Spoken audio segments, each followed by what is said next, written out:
ଧାଡ଼ି ଧାଡ଼ି ହୋଇ ମୁହଁକୁ ଲୁଚାଇ ଘର ଭିତରୁ ବାହାରୁଛନ୍ତି ସୁନ୍ଦର ସୁନ୍ଦର ଯୁବତୀ। ଆଉ ସିଧା ଆସି ପୁଲିସ ଗାଡ଼ିରେ ଲୋଡ଼ିଂ ହେଉଛନ୍ତି। ଦର୍ଶକ ବନ୍ଧୁ, ଆପଣମାନେ ଭାବୁଥିବେ ଏମାନେ କ'ଣ ଏମିତି କଲେ ଯେ ଏମାନଙ୍କୁ ପୁଲିସ ନେଇଯାଉଛି। ହଁ ଦର୍ଶକ ବନ୍ଧୁ, ଆପଣମାନଙ୍କୁ ଜଣାଇ ଦେଉଛୁ, ଏହି ଘର ଭିତରେ ଚାଲିଥିଲା ଚମଡ଼ା ବେପାର। ଯୁବତୀମାନେ ଏହି ଘର ଭିତରେ ରହି ଗ୍ରାହକମାନଙ୍କୁ ଡାକୁଥିଲେ। ବୟସ ଅନୁସାରେ ଯୁବତୀମାନଙ୍କର ରେଟ୍ ଛିଡ଼ାଇ ଚାଲି ଯାଉଥିଲେ ଫାଙ୍କା ଏକ କୋଠରୀ ଭିତରକୁ।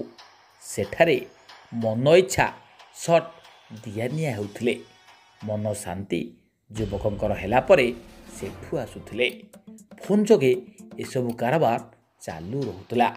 ପାଖ ଲୋକମାନେ କିଛି ଜାଣିପାରୁନଥିଲେ। ହେଲେ ବିଶେଷ ସୂତ୍ରରୁ ଖବର ପାଇ ସେହି ଘର ଭିତରେ ପୋଲିସ ଚଢ଼ାଉ କରିଥିଲା। ତାପରେ ଦେଖୁନାହାନ୍ତି ଗ୍ରାହକଙ୍କ ସହିତ ଯୁବତୀମାନେ କେମିତି ଲାଇନ୍ ଲଗାଇ ଧାଡ଼ିରେ ଆସି ପୋଲିସ ଗାଡ଼ିରେ ବସୁଛନ୍ତି।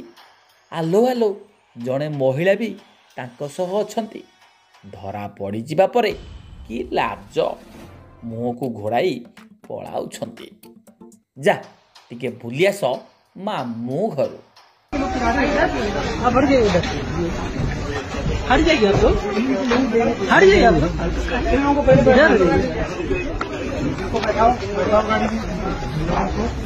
एक साइड में बैठाइएगा, एक साइड में इन लोगों को बैठाइए। एक साइड में पीछे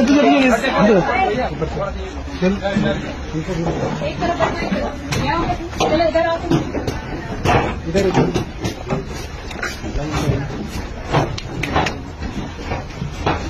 कितने पुरुष लाइन से आए थे वो बीच में बैठे। इसमें 2-3 और आप लोग थोड़ा सा किनारे हो जाइए, बैठ जाइए, बैठ जाइए, बैठ जाइए। हाँ, बच्चों लेके चला आया है। बच्चे को हटा दो।